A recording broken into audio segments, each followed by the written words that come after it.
I know it sounds simple. Everybody loves fried mozzarella, right? But have you ever made it at home, maybe with something a little more fresh and maybe a better quality of mozzarella?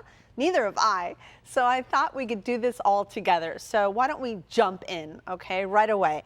I got a beautiful, beautiful local buffalo mozzarella here, and I've sliced it into pieces, whatever this is. This is about 1/2 inch thick.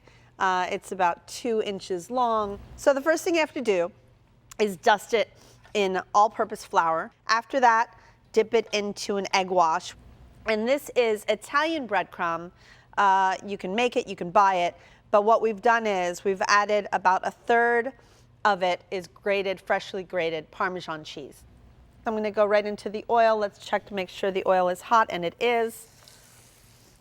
So I'm cooking in grapeseed oil, which is one of my favorite oils for frying, mainly because it is flavorless. Add another one in there.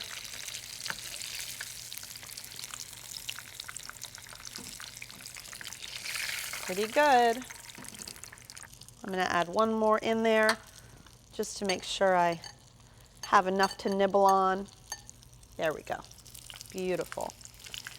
Now, I was going to play with the idea of burrata for this, but I thought again, and I think it's just a little too juicy for this type of maneuvering. All right. And there we have it. I'm going to go ahead and season it with a little bit of salt. And we brought you 2 different ideas for dipping.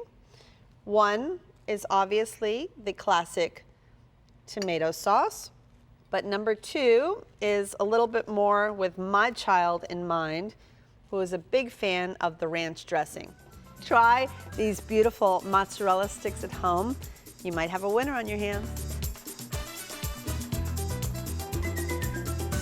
If you want to try a fresh take on fried mozzarella, be sure to check out my recipe at checkpleasefl.com.